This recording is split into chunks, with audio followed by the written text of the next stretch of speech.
What's up, rock stars? It's Rox, and I am coming to you today with the review for Love and Hip Hop Atlanta, Season 7, Episode 12. So you guys get plain face Rocky today.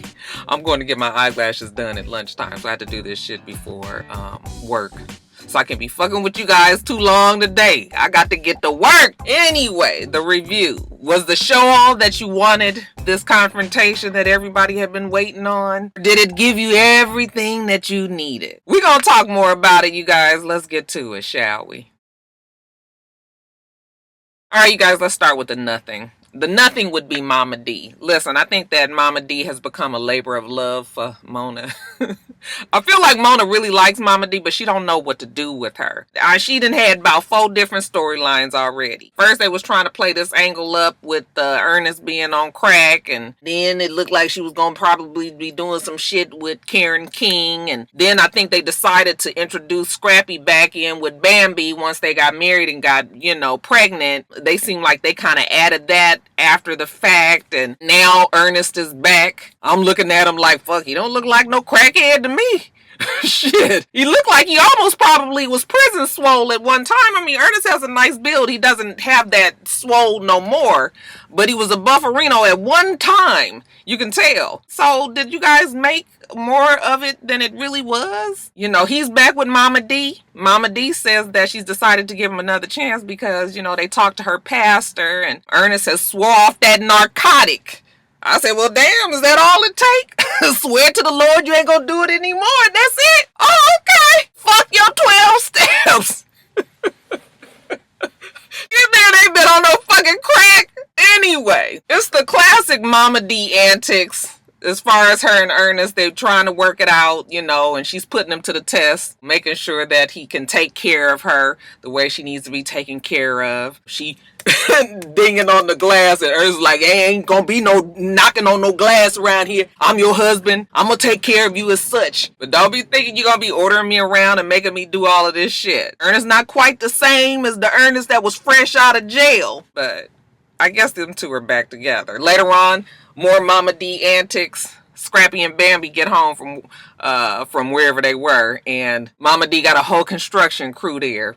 She trying to build a nursery and all this motherfuckers going all through the house in the damn refrigerator. Both Scrappy and Bambi was like, nigga, have you lost your mind? No, this is Mama D.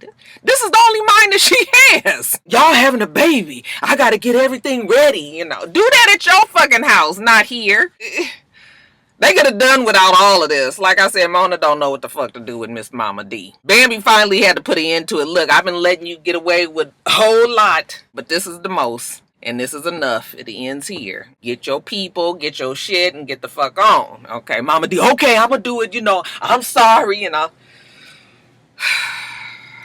Y'all leave suggestions below for Mona, Maybe she'll look at this and get an idea of what Mama D's storyline can be next season. Kind of make it be legitimate, you guys.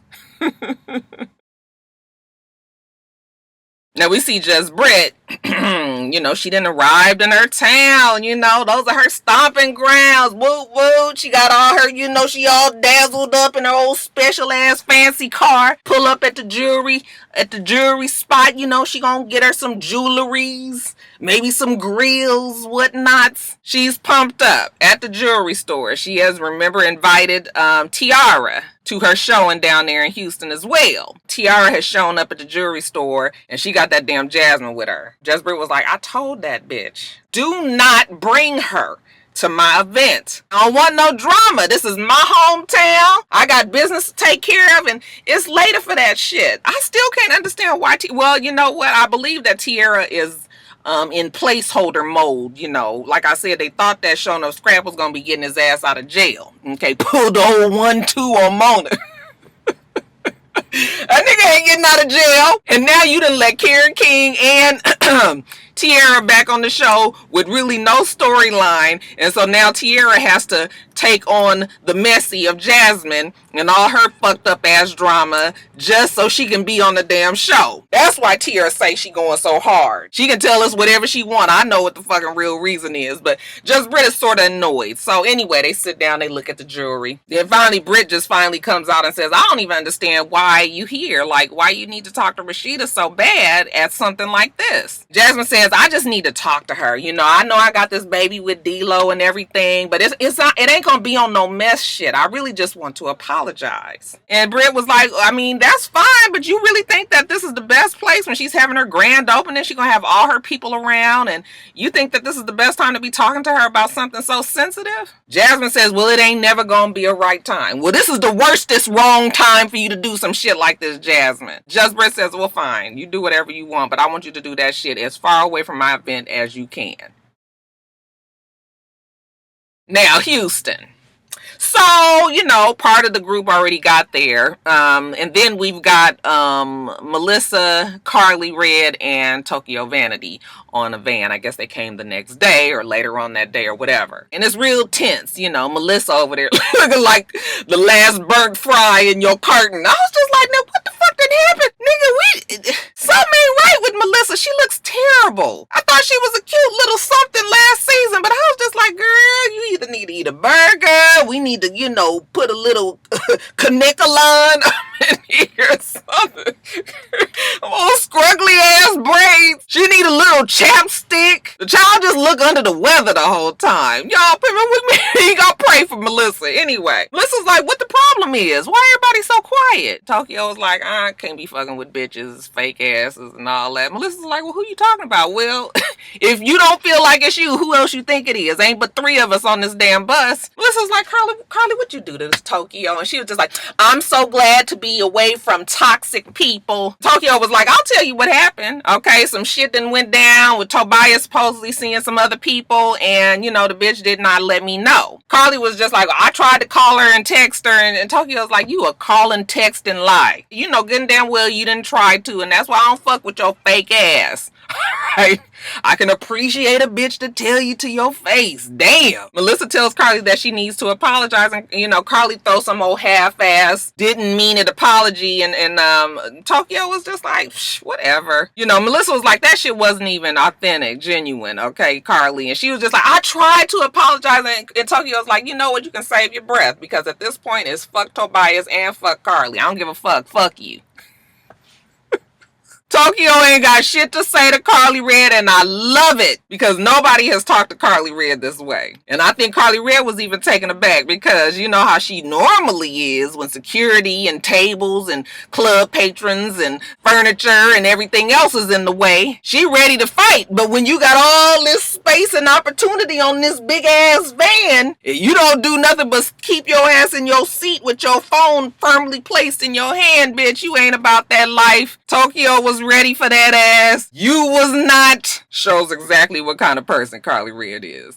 Now later on, Mimi says, I feel really bad that Tommy was not able to make this trip to Houston, but we have Rashida's grand opening tonight, and I don't want anything to happen at this grand opening. So Mimi has taken it upon herself to get with Sierra and try to fix some of the turmoil amongst the girls. So she invites Spice, and they tell her that Tokyo is coming as well. Spice was just like, why? Like, I don't have nothing to say to her. I don't know her like that. You know, Spice ain't feeling it. Already can feel like this is about to be a mess. When Tokyo gets there, she's looking around like, okay, so you guys told me to come here, and nobody wanted to tell me that Spice was going to be here. So she kind of already has an attitude, but you can already tell that she's talking to herself like, Tokyo, just sit down and try to be logical and don't be acting no fool up in here. So Mimi starts it off. We need to make sure that everyone is on the same page since we're going to be here for a while. So then Tokyo was like, okay, so why are we here? Sierra's like, well, we just gonna sit and eat and talk. And Spice over there says, she don't need to eat anymore. I said, oh. Listen, you guys. Now, I didn't know Spice before this show. But from what you guys told me was that she was this pretty successful reggae artist, and she has a very large following in Jamaica. She came with some respect. You guys told me that, so I gave her that respect. When she first started, she started off cool. Looked like it was going to be about her music, but somewhere along the line, Spice has gotten caught up in this whole reality show machine. It'll make you show your ass. So from her being, the business, I'm going to take care of business, get my music out, working with Tommy, making sure she be on it, but then you to go and be fucking around with this guy who, even if he keep telling you that he's single, obviously he's still dealing with this girl. There's enough turmoil there that you seem like you would at least kind of pull back a little bit. But you're so ready to just go off on Tokyo. It's such a bad look. It's an even worse look when Tokyo was not being aggressive towards Spice. Spice was being very condescending and sarcastic and laughing. You just called her basically fat. And even though Tokyo didn't say anything, you could tell it hurt her feelings. It did for a quick second, but when you kind of, like when you from the streets or whatever, you learn how to cover that shit up real quickly. But that shit was fucked up. Embarrassing for her to say something like that, and then just to kind of keep it going, Tokyo was like, look, my problem is not even with you. It's with Tobias. I don't know you. She was still trying to be like, I'm not here to fight with you. Spice kept on digging and picking at her. That's when Tokyo was like, girl, you going through all of this, and Tobias and I we still fooling around. Like, damn, we was just together yesterday. Don't you follow him on social media? That's when Spice got mad. What is it? Are you guys together or not? Spit it out. Talking to her like a child. Tokyo's like, who the fuck you think you talking to? Again, trying to keep it together. But I was like, you can only take so much. So when Tokyo decided, let me leave. When she got up, she changed her mind, and that's when she threw her damn purse over at Spice. And, of course, the security comes running out. They all pretty much ganged up on Tokyo because she's a big girl, obviously stronger to get over there to Spice. But it was fucked up for Spice to say that, and for them to have to grab Spice and grab her and pull her out and all that. But you could tell afterwards, Tokyo was like, I was not trying to do this. That bitch kept on keeping at me. And, she pushed me, but that's not what I'm here for. I felt so bad for her because I was just like, girl, I can tell that you was not really trying to do that. Boy, Spice, you really have turned your opportunity to be liked into you kind of being this villain. Calling the girl fat and all that, that's fucked up. And you have alienated a lot of people who are heavy set that probably listen to your music. I was just kind of disappointed in Spice for that. And, it just kind of has turned me, this whole storyline with her and Tobias. Afterwards, Tokyo goes back to her hotel room and Sierra shows up. Sierra was just like, I didn't think anything like that was going to happen, because Sierra kept on saying, I didn't put them together for this to go down. Tokyo was just like, look, I could have stayed in New Orleans if I wanted to deal with my fucking old ass aunties and be fighting them and everything. So Rashida's little grand opening is tonight. I am not going because I don't, I know I'm not going to do nothing, but I don't know what kind of energy Spice going to have. The bitch is going to want to try to pop off. And, if she going to be doing that same shit she did today, it's just going to be a repeat. So it's best that Tokyo just stays away. Gotta respect her for that, okay? Don't give the girl what she wants. So the grand opening, they're about to all leave. Carly said that she's happy that everybody is together. She's just not so pleased about the riffraff. Okay, we already know who she's talking about. Jock sees her, and Jock thinks that it's going to be some tension, but actually she gives him a hug. Speaking of riffraff, okay, here comes Sierra 2.0. They both walk up, and now that the gang is all here, they get on their 2 buses worth, and they are on their way to the grand opening. On one bus, Sean Garrett, he has really turned out to be somewhat of a bitch, huh? He's just complaining about Carly. He ain't really happy to be there with her because she's so messy and everything. Well, then quit fucking with her. You didn't know how she was. She been the same for 7 fucking seasons. He was just like, he don't like the way she moved. How she all talking to Jock and friendly to Jock while he right there. But on the other bus, Jock tells Carly that, even though she did hug him and she was nice to him, that it felt like he was more of a rebound. And she was like, it's only a rebound if we fucking. Those two, it's always gonna be some Mona prescribed sexual tension between them. But anyway, Spice is telling them what happened at their last little meeting with Mimi and Sierra and Tokyo. Tokyo and how Tokyo got mad at her and tried to throw her purse at her. She thought the whole thing was funny. Carly says, well, I know I didn't have a chance to ask earlier, but where's Tommy? And they was like, yeah, no Tommy right now. Spice says, she feels bad because she knows that Tommy probably got a problem, so she gonna have a talk with her. She gonna check up on her. I said, oh, look at her being nice now. So anyway, they make it to the grand opening. When they get there, the crowd that's waiting in line to come in the store, they all cheering like, yay! I said, look at them being some old bootleg celebrities. They all walk in. Rashida's like, oh, I'm so glad you guys made it. She's happy to see everybody. But then she's like, wait a minute, where's Tommy? Well, as soon as we got to Houston, Stephanie met us and told us that there was going to be no recording with Tommy, that she had some personal problems that she was going to take care of, but Tommy won't be filming with us. Okay. Well, wait a minute. Where's Tokyo? I said, bitch, why are you so fucking worried? Let's try to get through this damn grand opening without no drama. How about that? Okay. Tokyo ain't gonna be there because she almost wanted to kill Spice. It's probably best that she don't show up to your grand opening. So Rashida's like, dang, she kind of bummed that they didn't get to make it. But she ain't going to dote on it too long because this is her night and she's happy and things is going well for her in her life right now. She's so proud of herself, opening up her new store in Houston. It's a big event. So, she says her little speech and has her little ribbon cutting and tells everybody to come on in and shop. D-Lo let everybody know that it's an after party, that he's sponsoring. All right, everybody is welcome to come. So we get to the after party. Just Britta's up there. Child, I guess I had it wrong. Wasn't she supposed to be a fucking rapper? I was just like, y'all know how my brain is old, but I was just like, wasn't the bitch rapping? Child, I don't know how I mixed that up, but anyway, she's up there singing on the stage. Erica says that she's feeling petty, so she's heckling Just Brit from the audience. And the whole thing is, why are you doing this? First of all, you supposed to be this musical artist too. Isn't that the reason you came to Atlanta, bitch? And we ain't seen no kind of proof that you've been working in any type of studio with any fucking body. So I'm gonna need you to get off of Just Brit's back because, bitch, you ain't doing no better. She was just like, boo, the people don't want to see you. They don't even fuck with you in your own town. Britta's like, I'm trying to perform up here, please be quiet.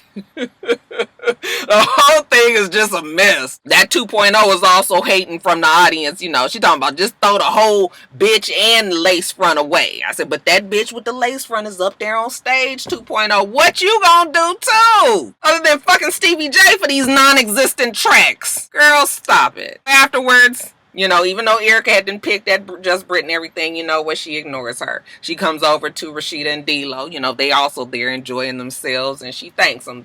You know what, I appreciate you guys giving me the opportunity to perform here, but Just Brit is getting the fuck on because Just Brit already knows what's fixing to go down, and she don't want no parts of it. We see Sean Garrett, here you go again, mad that Erica didn't reach out to him for the music. You ought to be glad, nigga. That's one less talentless artist that you got to be dealing with. Carly is sitting there listening, and she act like she got some tension with Sean, but I don't even buy it because they have no chemistry. Never looked like they was ever really fooling around anyway. Sean was just like, so Jock, what's your advice with Carly? And Jock was like, run, nigga, run. And they was like, nigga, you say that now, but when we was on the bus, you was trying to get in them skins. And then as far as BK and Sierra, he over there like, damn, you gonna be like this the whole time? Like, you always got an attitude. We out here in Houston trying to enjoy ourselves. And, Sierra just didn't got to that point like, the nigga always lying. He get on my fucking nerves. Okay, nobody really care how he feeling right now. As far as Sierra concerned, BK just another liar. Okay, Tokyo shows up and she was just like, you know what, I decided to come on out. Okay, don't want to fuck up the grand opening, but hell, the club scene, anything can happen. So yeah, the day was a success. Rashida and D-Lo, they over there talking, so glad that it's finally over, that it went, smoothly. So I said, child, we'll just keep on living. Then we get the, the scene at Mona Love where she just get the camera down at their ankles. We see two sets of female feet walking into this club. We can assume that it is Tiara and Jasmine. They walk in, and I guess everybody in the fucking club was like, Walk straight up to Rashida and D-Lo, and y'all, the Frost facts I was just like, we might as well get this fucking show on the road. We've been waiting with bated breath for Rashida and Jasmine's showdown to come about, and child, I guess here we are. I really thought that they was gonna drag the shit out to the reunion, but surprise, surprise, Mona was like, nah, put it in the script early. Rashida was like, I know she ain't. Not at my event. What is she doing here? You know, D-Lo with his stupid ass. You know, well, you know, he don't know what to say. He just turned around, them fucking eyebrows cocked up. He is the dumbest, most non-confrontational. I think he almost scared of Jasmine. I don't even know how he ended up getting her pregnant, because the nigga act like he's scared to fucking touch her. He looked like he's scared to talk to her, to look at her. I said, nigga, you wasn't feeling that way when you was in that bed with her.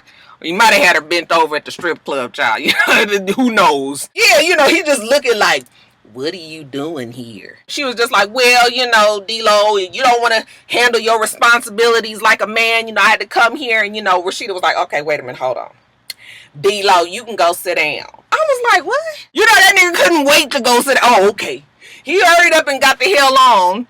Gonna leave his wife to be over there, but then something told me inside that, you know what, they probably promised Rashida if they could have Jasmine on this show, that Rashida would have her moment when she can finally tell Jasmine off. Jasmine has agreed that to be on the show, that she would let Rashida tell her off with no type of pushback, sit there and take the beating that she deserves in hopes that she can move on with the frost facts. You know, Rashida was like, so what do you want to talk about? Jasmine was like, well, I just been trying to reach you. You know, I just wanted to apologize because, you know, I'm just not that kind of a person. I don't destroy families. And Rashida was just like, you don't destroy. That's exactly what you did. And you can't say shit to make me see it any differently. So I'm gonna just let you know I'm a real ass woman. The child is here, whatever. The baby didn't ask to be here. Okay, that was some shit that you and D-Lo, you know, got together and did. But the way you maneuvered after the fact that the baby was here was the reason why I didn't talk to your ass. Jasmine was like, I know, but you know, I just wanted to say I'm not that kind of a person. I said, well, what kind of person are you, Jasmine? Like Rashida said, bitch, I can only go by the fucking actions. You had a whole lot to say. You put that shit out on the internet, on the blogs. You put her baby on the blogs. She didn't even mention the fucking song that Jasmine made about Rashida and D-Lo in this baby situation. Okay, so you've been mad disrespectful. I can only go by what you have been doing. You can tell me that you're not that kind of person, you know, as much as you want to. And listen, maybe Jasmine did realize that she was tripping after she did all of this shit.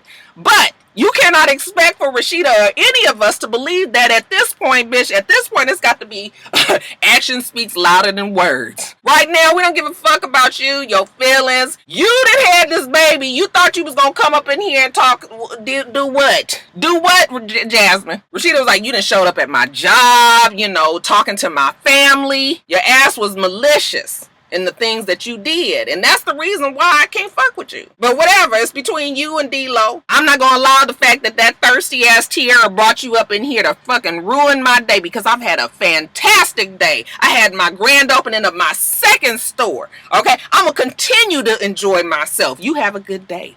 I said, okay, well, I mean, you know what, Rashida deserved to be able to tell Jasmine off like that, okay? You know, it's part of the frost facts. At the end of the day, I feel like they all gonna eventually come around. We just have to see it play out. But just like Jasmine, I'm so fucking sick of her popping up. I'm so glad that it's over. They probably got a good 7-8 episodes left. Hopefully the bitch won't be on them. What else does she need to do now that she finally talked to Rashida? In the meantime, I'm gonna need Rashida to do something to D-Lo. Like, he just feels like he's getting off too easily. I know she tried to give him a little bit of grief about whatever, you know, the nigga moved out for 15 minutes and everything, but it just feels like the energy that you have for Jasmine, you probably should still have for D-Lo. It ain't like he just fucked around. He got a baby. 18 years. You gotta know that's gonna affect your finances as well. He's brought in an intruder into your life. Hate to talk about the baby that way, but that's what it is. So, like, I feel like the fact that he's changed the course of you guys' direction of, you know, your lives, that he deserves to have to face this as well. Always telling him to go away, or him not wanting to say anything to Jasmine or wanting to deal with the baby, that don't hide the fact that the baby is here. Ain't going nowhere. I can't stand D-Lo's ass. I hate that he did this shit to Rashida. But he can be happy. He's gonna have his wife. The side bitch is probably gonna still be around. He gonna have his babies, everything. It's all gonna work out for him. It just makes you shake your head. All right, you guys, let me get off of here. So was the confrontation all that you guys wanted and asked for? Okay, do you feel like Rashida said exactly what she needed to say? Do you feel like she's letting D-Lo off easy? Or do you just feel like, what else can she do? I mean, tell me what you think. Anyway, you guys, let me get off of here, give me some coffee, and get on to work, okay? Make sure that you rate, comment, and subscribe to the channel. I'm itsrox. The channel is for itsrox, and everything else I do will be in the bottom bar. All right. So I hope that you have a wonderful, wonderful rest of your day. I plan on doing the same. Till next time, rock stars. Bye.